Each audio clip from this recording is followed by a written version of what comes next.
Now we can start.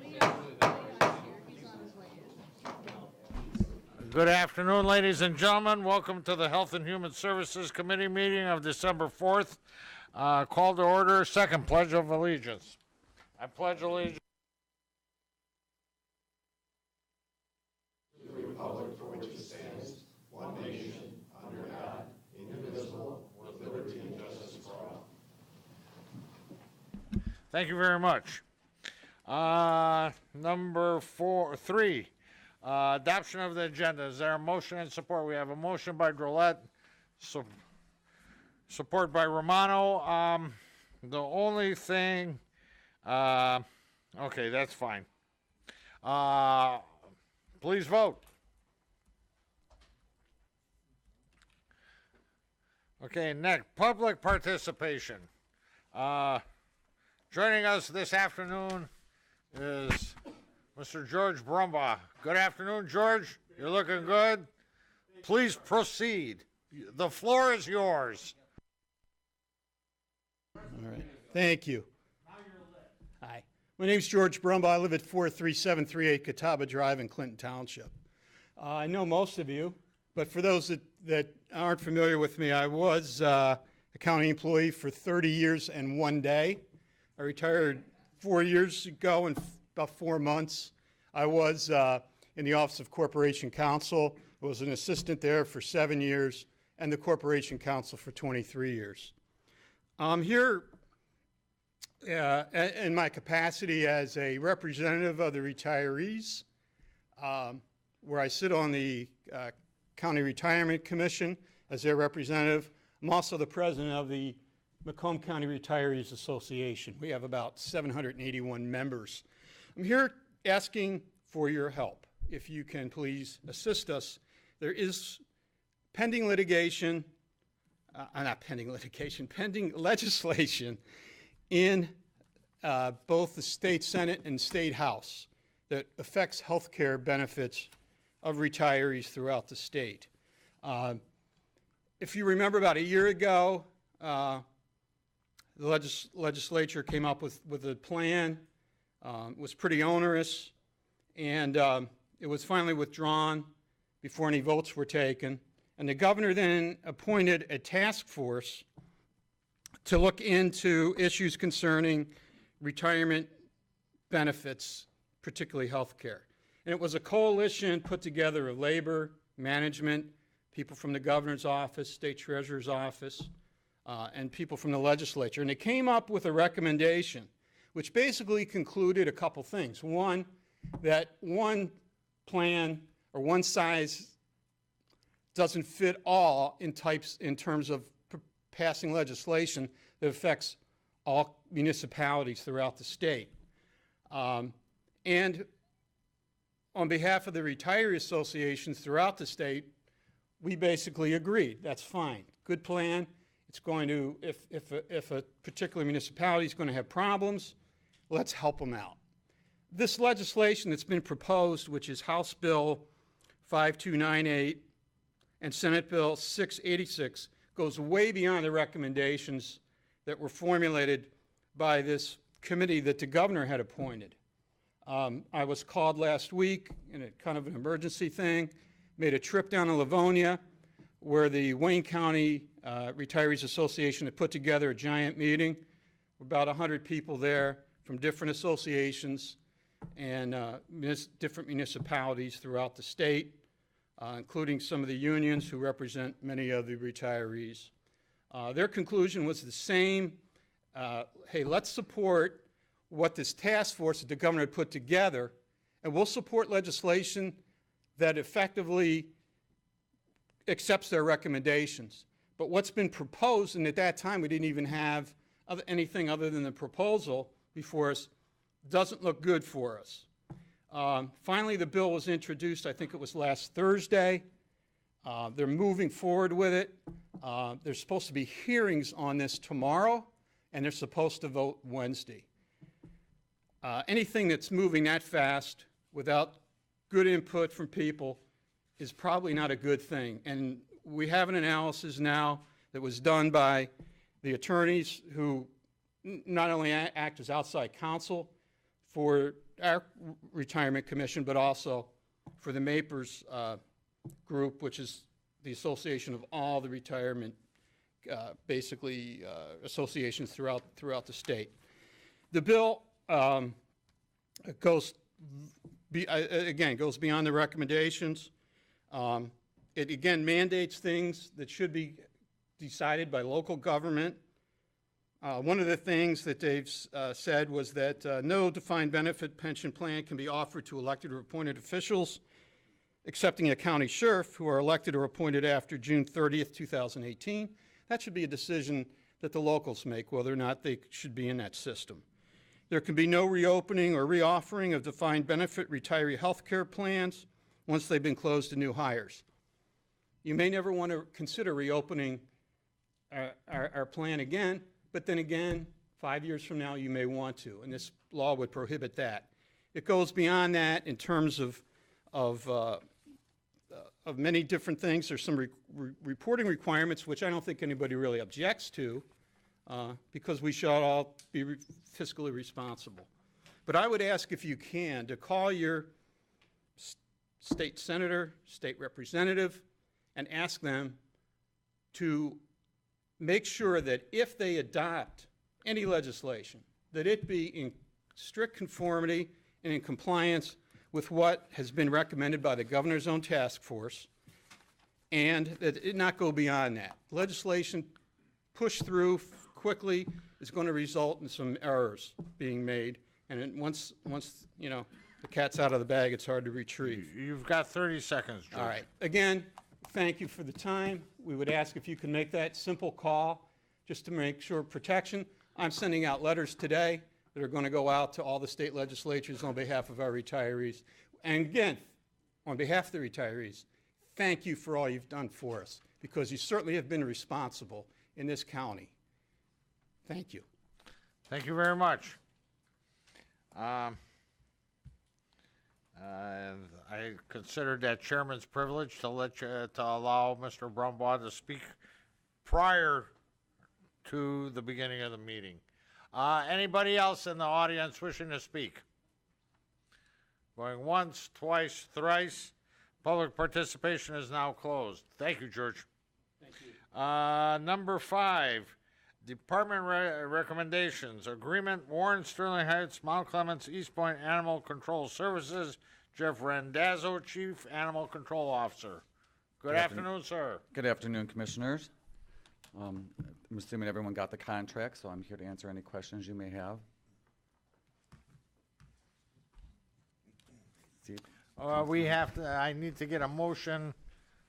We have a motion by Kleinfeld, support by Drolet. Any comments or questions? You're doing a bang-up job. All right, thank you. Have a great day. Keep doing that voodoo that you do. Thank you. We have a motion and support. Please vote.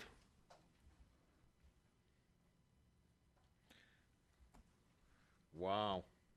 This will be forwarded to Finance Committee. B, budget amendment, grant increase from the Michigan Department of Health and Human Services. Bill Ridella. Thank you, Chair, and good afternoon, Commissioners. The department has received additional resources from the Michigan Department of Health and Human Services of $161,852 in our first amendment. These funds are going towards 4 of our grant programs. One is the Public Health Emergency Preparedness Program. The second is our WIC breastfeeding program. And then 2 additional programs, our HIV Data to Care program, which is helping people who have been diagnosed with HIV and are not getting care to find them, locate them, and to get them into care. And the third is a program that's going to be working on our opiate problem, helping build a better data and surveillance system, as well as doing some education to providers on CDC prescribing guidelines and the Michigan Automated Prescription Services Program. So with that, I'll take. Thank you. Do we have a motion to forward to Finance? We have a motion by Leonetti, support by Kraft. Any comments or questions? Commissioner Carabelli. Thank you, Mr. Chairman. Thank you. Just a couple quick questions. Is this, are these additional funds that were awarded through the grant that we received, and therefore we made arrangements to spend it? Or are these programs that we were short funds and they're making us whole on the grant? These are new dollars that have been allocated in the First Amendment. So our grant program started October 1st, and then some additional resources were obtained, and as I said, 2 of these are new grant programs that they receive federal funding. So these are new, 2 of these are brand new. Okay. I guess let me digress and ask you another question. These funds, you applied for these particular funds, or are these dollars that were coming in that we were receiving that we're applying to a program? We're applying them to a program. These are reallocated dollars. What happens is the state gets some additional federal dollars, and then they reallocated them to the local health departments, and this was what our awards were. Okay. So, Mr. Chairman, if I can, so then whose decision was it to how you divvied it up? I'm not questioning how you divvied up. I'm asking how you arose at your decision. How did you get there to say I'm putting X amount for opiates, X amount for this, X amount for this? Who came up with the decision on how to spend that money? Those were, the specific dollar amounts were from the state of Michigan. Okay. Those So were the state of decisions made at the Michigan state gave you level. additional funds that you had to spend in these particular programs? Correct, sir. Okay, thank you. Thank you, Mr. Chair. Thank you very much. Next, Commissioner Brown. Thank you. Those are my questions too. Are these existing programs we're presently doing now? 2 of these the Emergency Public Health Preparedness Program, we've had that for well over 10 years. The WIC breastfeeding program, we've been doing that for a number of years. We've been doing work in the HIV areas for over 20 years. This is a new initiative that's, again, looking to reduce the spread of HIV by connecting with people who have been diagnosed.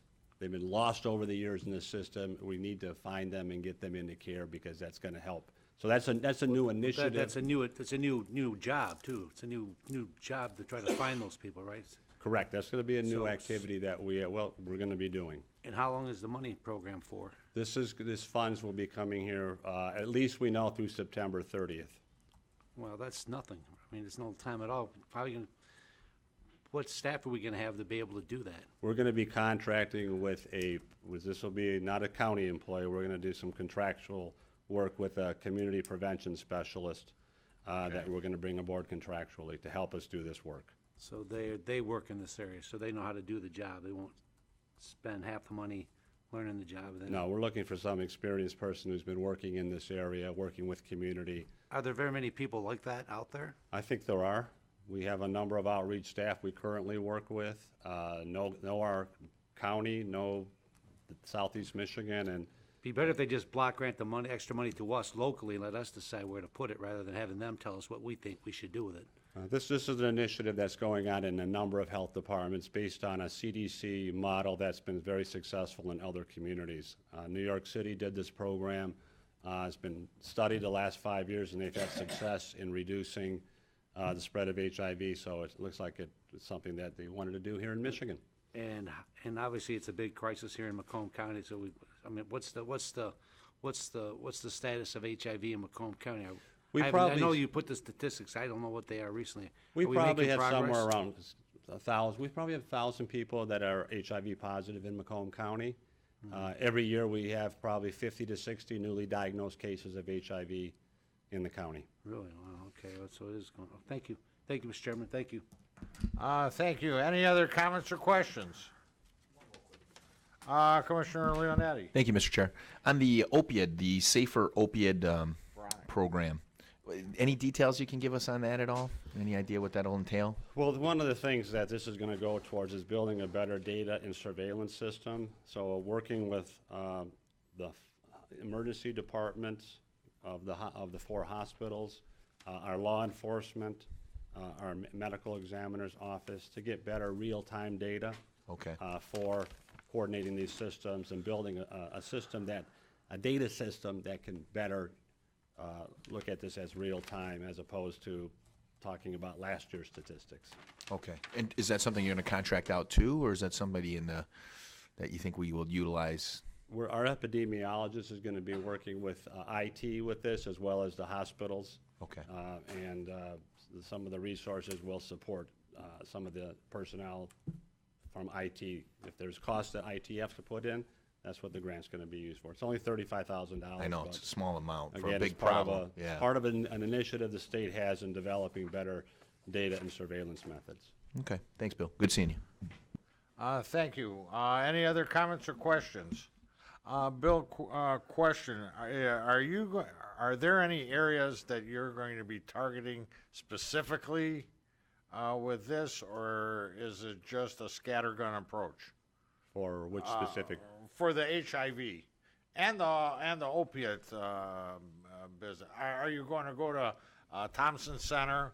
Are you going to use some of the satellite areas that we have in the county?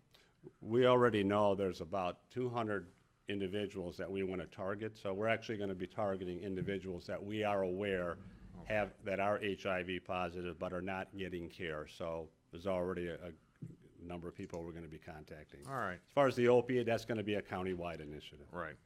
All right, very good. No other comments or questions? We have a motion and support to forward to finance. Can you please vote?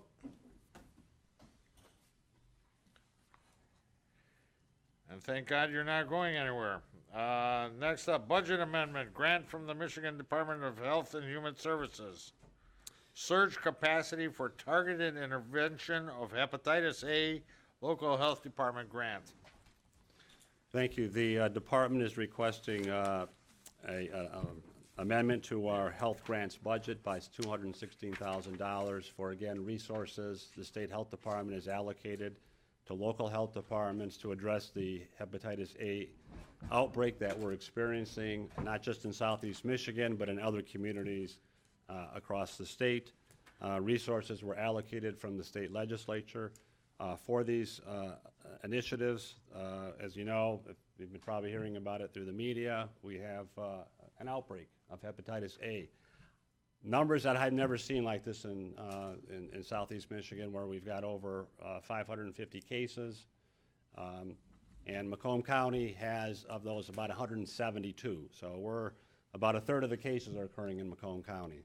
So the initiative is going to dedicate resources. We've already been doing things, but it's going to support some additional contractual staff, some outreach activities, purchase some vaccines, and other resources as specified in the document I provided you. So with that, I'll take any Thank you. questions. I need a motion and support. We have a motion by Romano, support by Leonetti. I'm sure somebody's going to come up with comments or questions. Wrong button. Commissioner Brown. Thank you. Is this epidemic or this rise in thing correlated to the recent influx in immigrants that this county's received, been forced to receive by the federal government? Commissioner Brown, about half of the cases are related to substance use. About 10% are homeless population. So again, we're not seeing any connection to that, what you're talking about, but Yeah. again, we're seeing this more in the substance abuse community, homeless, individuals that are incarcerated, but also it's getting into the general population too. Well, where's its nexus? Where's it start? Excuse How me? does it start? I mean, where did this, how are they, I mean, hepatitis was under control for the longest time. Well, hepatitis A, we typically in the county get somewhere around 10 cases a year. This is an outbreak that's impacting all of southeast Michigan. Where it started, the viruses are out there all the time. That's why we say the best prevention of this is vaccination. There is a vaccine that's available to prevent the spread of hepatitis A. The source of it, again, is these viruses are out there all the time. There's many types of hepatitis. This one is typically transmitted through food, water, and person to person. And where it originated from, again, it's in our community. Right now, we're just seeing the spread of it. to levels that we haven't seen in many, many years. So it's nothing to do with the fact that we've got unvaccinated people coming into our country or into our county. That's not connected to not this at all, related. sir. Thank you. Thank you, Mr. Chairman. You're welcome. Question, Bill.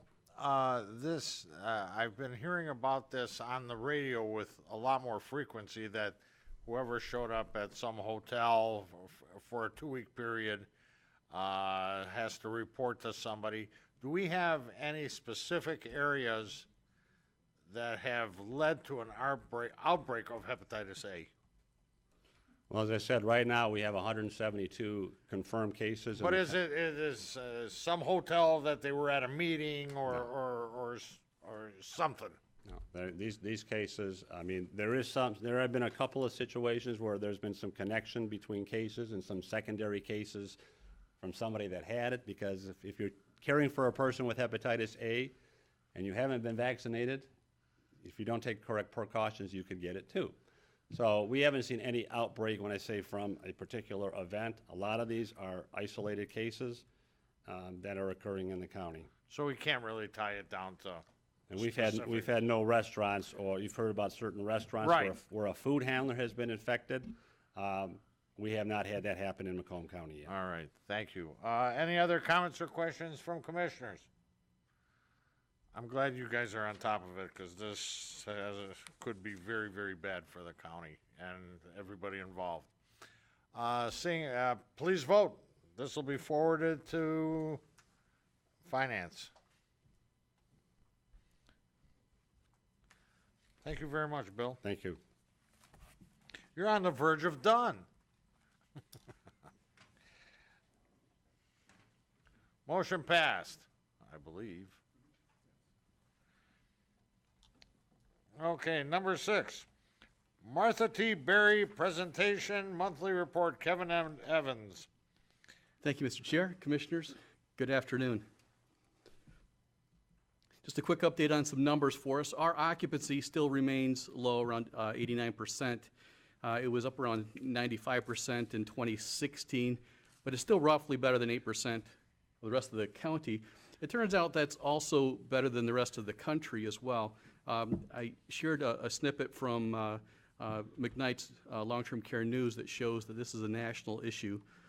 Skilled nursing facilities occupancy dropped to 81.7 across the country, and they expect it to stay low for a number of years. A lot of that has to do with a number of programs that are looking to divert people away from nursing homes, trying to get them home as much as possible. I'm going to move ahead one other slide just to show you what's happening with population. I received this from Plant Moran, and it shows that when the programs first started, there were about 5.6 caregivers and or taxpayers for every one Medicare resident. And you see we're right at that, past that tipping point where we have more people going in than are actually providing taxes. But we also have an issue with talent coming into the market. Our nursing staff is really is the biggest challenge, the nursing crisis. I'm sure you've heard that the nursing crisis is pretty significant. We have more people retiring from nursing than are coming in. And there's a number of reasons for that. I won't get into the macroeconomics on that, but what we're doing right now to help with that is we've renegotiated our agency contracts to do what's called temp to hire. We have a number of nurses that we have right now on contract that after they work 1,000 hours with us, we can offer them a position and they can accept that without penalty from the agency. We also began a tuition reimbursement program for our LPNs to go to RNs, and as well as our CNAs to go to LPNs and RNs as well. That's been very well received just in the few months. Our marketing and our recruiting has been very successful on the CNA side, which is unusual in the market. For the last 2 months, I'm proud to say that we've had no agency in there, and that's the first time in recent memory, according to the staff, at least 6 or 7 years that there was no CNA agency that we had in there. It's our own, taking care of our own. I contribute that to actually treating people correctly in the building is a big factor in that. We are holding people accountable consistently, and we trained our managers how to be good managers. So that retains good people. Our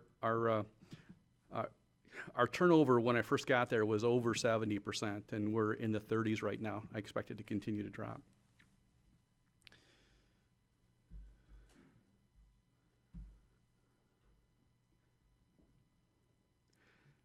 Current projects that we're working on, as we talked about before, the generator engineering study is almost complete. That is to replace our generators, which were original, two of them, which of the four, which are original to the building, with a whole generator that manages the entire building. So we're looking at that. Door access control, that's security, that helps with a number of things for security for our residents as well as for our staff from the outside, part of the active shooter requirements, making sure that our building is secure as well. Our call light system is slated to start either first quarter or beginning of the second quarter latest. That's the one I think I shared with you that the last time I had parts, I had to buy them on eBay because it is obsolete. So the biggest thing that we're working on right now is our kitchen and dining renovation. The design, we had design documents completed. We're finalizing our pricing on that with our construction manager. Because construction is actually a little bit firmer than when we first started the conversation, the prices are a little bit more than what we expected them to be. We're looking around $3 million. It's going to be 3.2 right now. We're looking to see if we can't shrink that to keep that inside what we originally wanted to get to. We'll have more on that each month as I talk with them. Our video monitoring upgrade, the design is complete, and they just started this week. They started actually putting the wiring in. Our goal on that, we're working actually with the same organization that put together the jail and Comtech. So they'll have access to our systems if they need them. They can simply log on and have access to our external ones with a password. They can get inside our building if they need to. The goal is just to create a safer community, and it'll be a lot easier to do when we have the same platform that they have. The last thing I want to talk to you about, and I have a few pictures to show you, is a badly needed refresh is underway for the entire building. Now, before I get into this, just want you to know that we do have the money available for us to do that. When I first got there, we had about $600,000 in available capital to us. We had about $1.5 million in debt and $2.2 million in cash. We're now up just around $8 million, in large part to the group, to what the county did a few years ago in pre-funding the OPEB and pension liabilities. We've got some of that money coming back from the federal government through what's called the Certified Public Expenditure, and that's given us some cash in our account to be able to reinvest in the county's building, essentially. As we move ahead, we're looking at over the next 5 years doing about $7 million in property and equipment upgrades to the county building. Starting here, if you notice, there's a mix match of chairs, and you'll notice the nearest one there, the kind of purple pattern there, we actually got donated to us by F&O. That isn't actually a good one for the residents because it isn't water resistant. So we had to spray them down, Scotchgard, to help with that. But there was a lot of folding chairs that our residents were sitting on first. So the first thing that I did was start testing some chairs that we have for our residents. Our residents love these, and we're ordering those throughout the facility as you move on. So seating for residents is quite important. When we had folding chairs actually for our dining residents, those residents were sitting in a chair without arms, and some of them are unstable. So having armchairs there for them really helps them, their stability and their confidence when they're eating. So that was the first thing that I did this year. The second thing is, if you see here, these are just a couple of quick shots of our staff chairs. They were actually in with our conference rooms, in their meeting rooms, in the nurses' stations, and they were pretty well worn and broken up and difficult to sit in. not helping their posture. So we did some testing with our staff and came up with this final selection. The one on the left is a day chair. The one on the right is a conference room chair with affixed arms. A little less expensive, but it still has the same comfort and seating. Let's go ahead and move ahead. Here's another chair that we're using for the residents for their comfort. It just looks a little bit nicer too, feels more home-like, and as opposed to a folding chair or some of the big Jerry chairs that you see. And you see that in actually with a finished floor. We hadn't put the cove base on behind it, but you'll see it's quite a nice upgrade. You'll see here that we're also changing some of the color schemes. That color that you see on the back of this wall was on every wall in the building, and we just needed to do a refresh for our residents' benefit as well as our staff and our family members. So that's that same room renovated. The chairs that you see there actually were one set of resident chairs that were being used for dining that we pulled out when we got the new chairs. We put them in there because they were more comfortable than the metal unpadded chairs that they were using in the conference rooms when they met with family members. So here you see the new staff chair, but the picture that you see here is actually in the newest section, nurses station. And you can see how badly we need to upgrade and repair the formica, and the flooring was just in really bad shape. We did a test in one of the nurses stations on fit and finish of products, and that's what it looks like now. So we'll be using these products, and we'll be using that color scheme throughout the building to give it a nice facelift. You see the flooring there compared to the flooring that you see in the background in the hallway, which was the thing in the 80s. Okay, well, trying to be nice. But you see the difference there. We're doing an upgrade. I already received a very nice letter from a family member thanking me for the changes that we've begun to make as well. And I included that in the board packet recently for our board. That's all I have for you, Mr. All right, Chair. thank you, Kevin. Before any comments or questions, do we have a motion to receive and file? We have a motion by Myjack, support by Sauger. Comments or questions? Commissioner Romano. Thank you, Chair. Hi, Kev. Over here. The generator, the all-purpose generator, what's the cost of that? We don't know yet because they were doing the analysis to see what we need. We have a total of 4 generators, and we're not sure if we're going to put in one for the entire building, or if we're going to have one that'll augment 2 of them that we have, and use it to do a step up. If we do it whole building, it would probably be between $600,000 and $700,000. We have $600,000 budgeted right now for 2019 for that. But the good news is we have double redundancy already. We're on the same trunk as the jail, which is required to have 2 independent power lines coming in and through there. So if one fails completely, they have another one that's there before they go to the generator. So we're on that same line.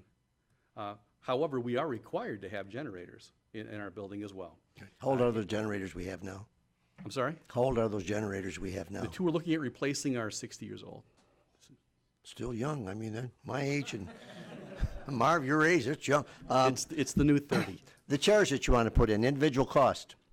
Patient chairs, staff chair? The staff chairs are right around $220 a piece. The resident chairs are $260 a piece. And the reason I like those is they're not wood, and each of the armchairs as well as the seat are replaceable themselves. So instead of having to, if you have a damaged arm or seat, you can replace those. It's significantly less expensive. Both sound reasonable to me. Thank you, Chair. That's all I have. Thank you, Commissioner. Commissioner Gillette. Thank you, Mr. Chair. Thank you, Kevin. Regarding the issue of capacity, I'm just curious. You mentioned that that there's sort of a widespread issue of a little bit lower capacities as a result of programs that are keeping more folks in their own homes or with relatives or other programs.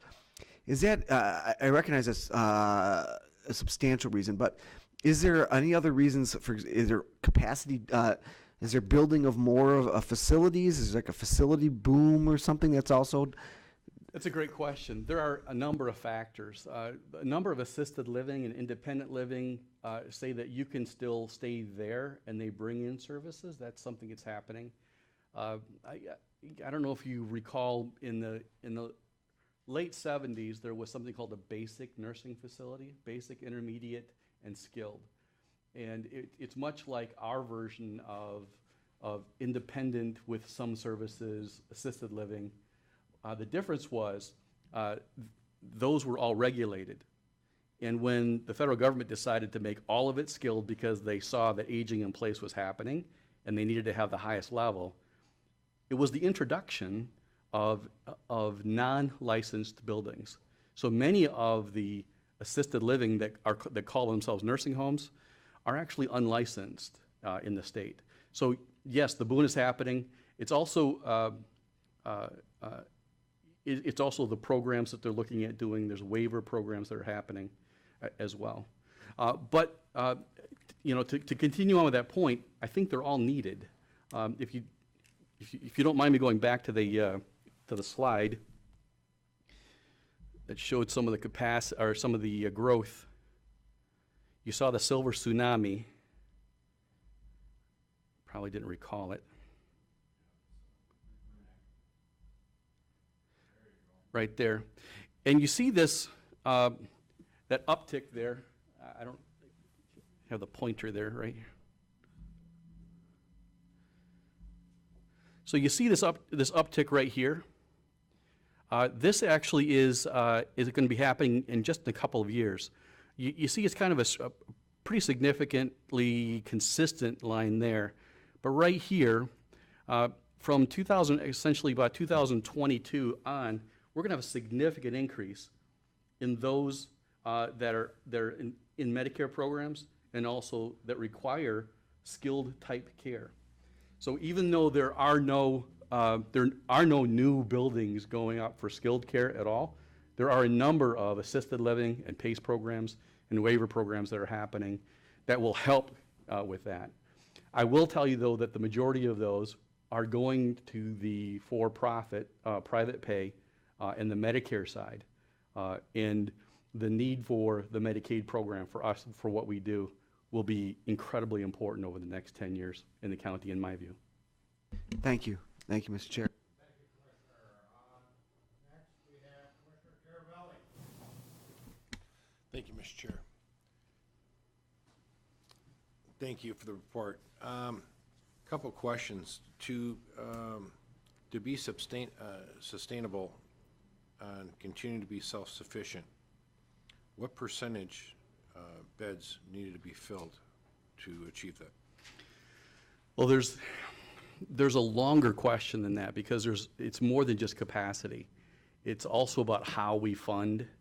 It's about different revenue streams too. So right now, let me back up. When I first got there, it took 205 residents to be break even. We have done a number of things, and our revenue has increased, again, because of the CPE, so that at the beginning of 2017, we needed to be right around 202, and now we can be break even at 194. Okay. So which is about a 90% capacity. Okay.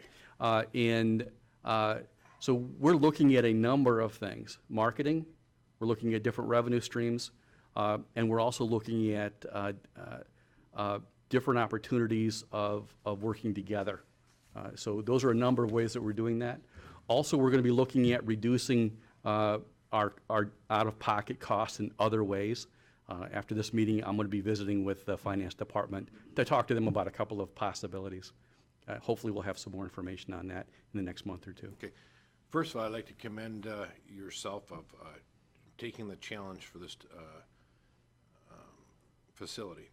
My concern is I appreciate the efficiencies that have been created to drive down the costs, which in turn lowers the percentage of beds to be filled. But at the current fill rate of 81.7%, 88, yeah, it's about 89% right now.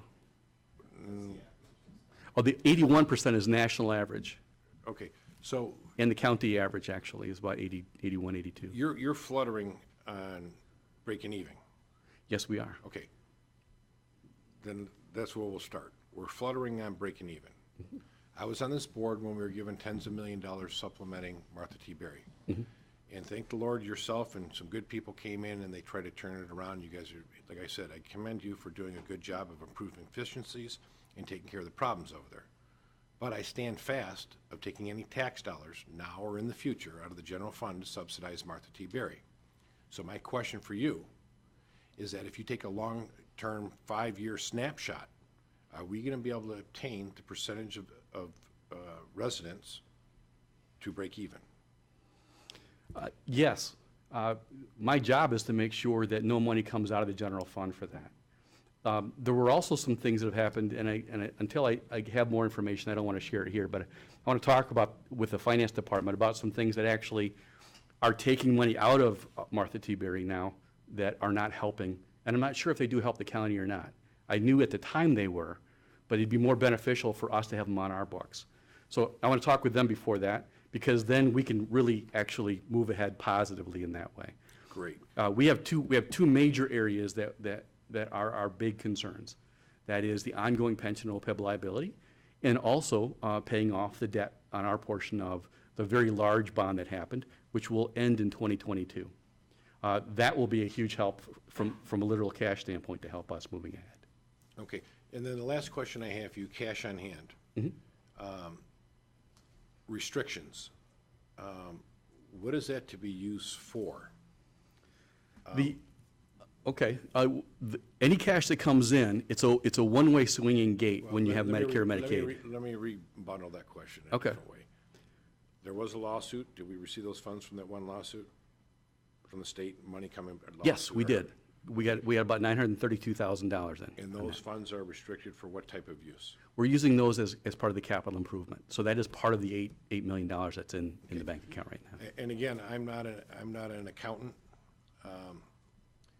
Do we want to set a reserve aside, maybe that $900,000 in case something, coming up, might be a little short one year, so we have funds to subsidize if we need to?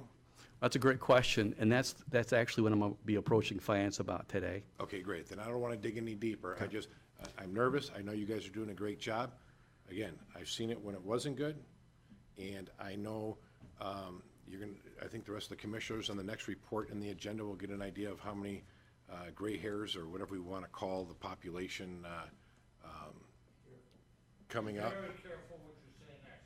I know that's going to grow. I know the competition. I know that there's a lot of things driving, okay?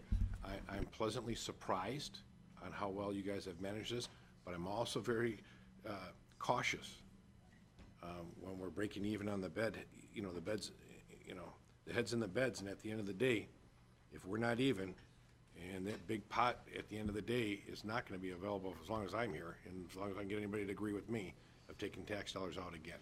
So I'll stop there. Thank you, Mr. Chairman. You're welcome. You bring up a very, very good point, and I hope you take Commissioner Carabilli's comments very seriously. Absolutely, Mr. Chair. We were both here when I think the last time it was $8 million that Martha T. wanted, and then all of a sudden everybody went, wait a minute. And if you're fluttering on break even at under 200 beds full, that's really pretty impressive for the time frame and so on and so forth. So I'm looking forward to hearing about your successes. It's a really tough job, and I commend you for taking it on and doing what you've done so far. Well done. That's my privilege to serve. Thank you. Any other comments or questions? We have a motion and support. This is a receive and file. Please vote. Thank you, Kevin. Thank you. Number 7, we have correspondence. Can I get a motion to receive and file correspondence? We have a motion and support.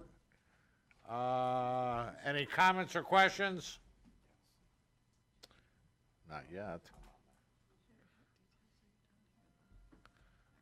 Okay, Commissioner Smith. Thank you. Commissioner Dujay, I was just wondering, you're on the committee. I haven't heard any updates from anybody recently. They hire a new director, and is there anything that you could give us a little update on for? Thank you for asking. I expect to get a report from AAA to present to this body probably in a couple of weeks. We've gotten a new CEO, and there's some very, very positive things happening at AAA that apply both to the county and going forward to the state. There's a new CEO. They had their own set of problems, but they're working their way through them. We have a number of things that are going on in the county connected with AAA, and I fully expect within the next couple of weeks to have a report from them to present to this body. Okay, thank you. Thank you. Any other comments or questions? We have a motion and support. All in favor, please vote.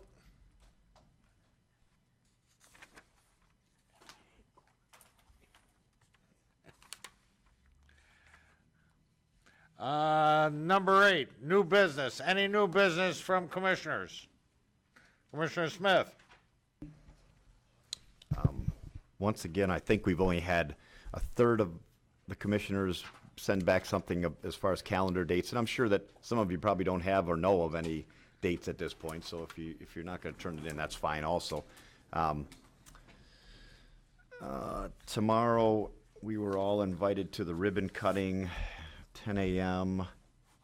For the 15-mile road in Hayes for the sinkhole. So if anybody is planning on going to that, please let me know by the end of this, because we're going to let them know who's going. I think that's it. And if, Rob, maybe, I don't know if you were at SEMCOG last week, if you have anything to report out of that, that would be something worth hearing. But Thanks, Mr. Chairman. SEMCOG primarily dealt with some of the studies that they've been doing. One is their transportation study up to 2045. They had completed the report on that. I do have a copy of that if anybody wants to see it. You can also go online and see it. Pretty interesting. It dealt with what they think the road issues are going to be up through 2045. The other thing, and I would urge everybody to go, it will be complete, I think, by the April meeting. They have a pretty good water quality task force going on over there. The supervisor for Orion Township is handling that, and he gave kind of a presentation of where they were at. And so there's some interesting stuff in the preliminary report that he presented to SEMCOG, and that should be completed, I believe, at their April meeting.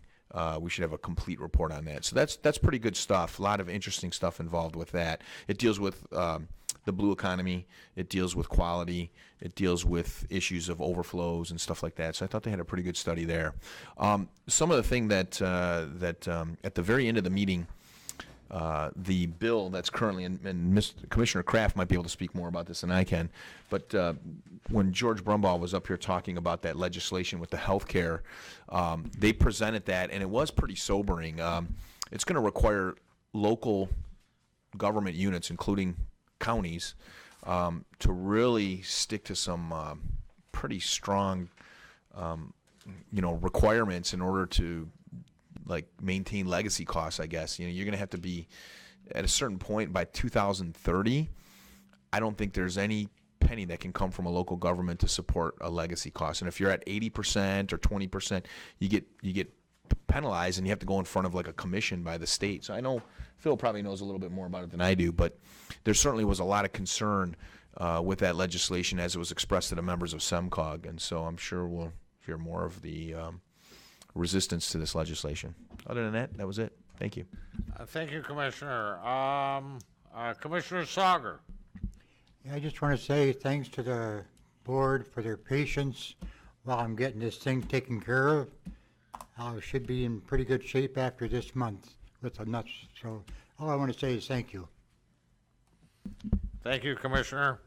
Commissioner Kleinfeld. Thank you, Chair. Tomorrow morning, I won't make the ribbon cutting. MAC has an emergency teleconference regarding the OPEB legislation. So we're going to get all the updates that are recent changes. I know the emergency manager attachment, which is actually like 3 emergency managers, is a huge concern because it gives the same broad powers as other emergency manager situations, so they can cut general fund programs to force that money to go to fund OPEB benefits. That was my understanding was that was a new attachment that wasn't there a little while ago. But so that's supposed to be a long meeting tomorrow, and I should have a lot more information after that. Thank you. Thank you very much, Commissioner. Any other? Commissioner Drollet. Thank you, Mr. Chair. Specifically regarding the legislation that's pending, my understanding of it largely comes from media sources, and so I don't have a detailed understanding, but it seemed to me that the concern is with municipalities that have exceptionally high per person costs for their public, their post-retirement benefits. And I'm not sure if perhaps you can get some of this information. What is that level before it rises to the level of concern under the legislation? Is it, are we close to the levels that would bring us into concern? Right. Okay, so we're indicating that we're probably fine. It's good to know because, again, my understanding was you have to be raised to a certain level of unfunded or costs per retiree before you are subject to the provisions of proposed law. So I look forward to those that information that you bring back, Commissioner. Thank you. Just a point of information. Okay, if you go on, if you go on SEMCOG's website, the gentleman that presented the slideshow on Friday said that he was going to put that information on SEMCOG's website. So, so hopefully you can answer a lot of questions there. I don't know specifically about Macomb County, but it really kind of outlined the legislation really well, and you can see all the different sanctions and stuff. Just somewhat along those lines, I know that the Mackinac Center has an interactive map where you can hover your cursor over different cities and communities, and it'll tell you what the post-retirement medical benefit costs are per citizen in that municipality. So that's something you can just kind of cursor over and look to see where each county stands or each city stands. Thank you. Thank you. Commissioner Smith. Thanks. I'm going to have Patty make a copy of this, but we have something here from Van Overbeck, Mashad, and Timothy, who are our pension attorneys who are also on the committee that were tasked with writing the original updates that they were planning on using, which they haven't used much of. But anyway, they gave us a little bit of an update. I just asked Patty to make some copies, so if you want one on the way out, grab it and you can catch up a little bit on their opinion on what's going on with this. And also, I mean, this looks like a little bit old, but Veronica, you're familiar with that. If you want copies of either one of these from MAC and from our attorneys for the pension board, get it on the way out. I'll explain a little more. Thank you very much. Any other comments or questions? Everybody's got the wrong finger up. Commissioner Majak. Sir, yeah. I'm just thinking, I've never really thought this before, but we've dealt with legacy costs a lot, in the last decade or so. I just wondered, I'm thinking out loud, what were legacy costs saying going back in the 80s or 90s when municipalities first started this stuff? It just didn't happen in the 2000s, right? All these pensions and benefits and labor negotiations and contracts have been going on for decades, and I would love to know, Leon or anybody else, or Phil, you're with the state, probably more than me on that, are those numbers, One thing I just want to point to you is, and thanks to Michael Mayer, who went to the Michigan Municipal League, I have a printout of their slide, and it's pretty interesting. It shows the growth in municipal revenue from state sources, and Michigan's like basically last. So you got to look at that too. There's legacy costs, but there's a state problem too. There's a problem as it relates to the financing, structural financial system, revenue sharing, and money coming back on top of the growth of revenue not going up fast enough because of Headley. So I think it's a big picture, a lot of things going on.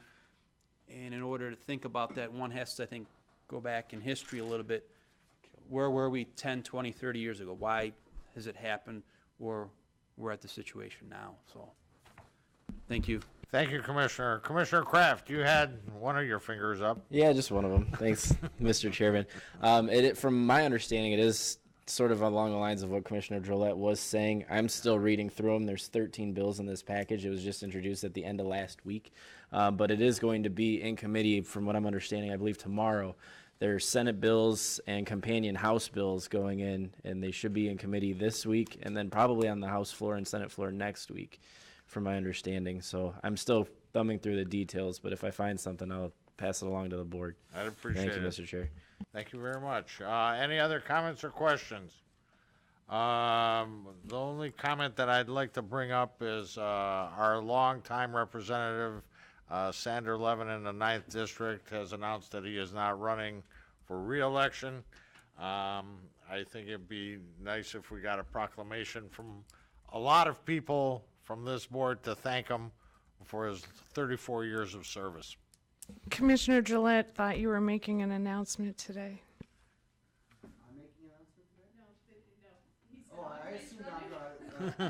No, I'm not making that announcement. No. No. I'm trying to find something closer to home. Thank you very much. Any other new business? Number 9, public participation. Anyone in the audience wishing to speak? That leaves you, big guy. Come on up to the microphone. Oh, no, so it said in the, that there was everything veteran needed to know as part of it. No, come on up to the microphone, say your name, address, and then you can make Say your what- comments and or otherwise. Cool. So my name is William Strands. I am new to the area. I work for Macomb County Mental Health as the veteran navigator. I was hired by, Your address, please. don't have it memorized, but I can pull it up. Well, Sleep, we should, we shouldn't require it anyway, so. All right. Yeah. Pray continue. Cool. So somebody emailed me the outline for today's meeting, and it said under correspondence, everything a veteran needed to know. And so I was wondering what that was.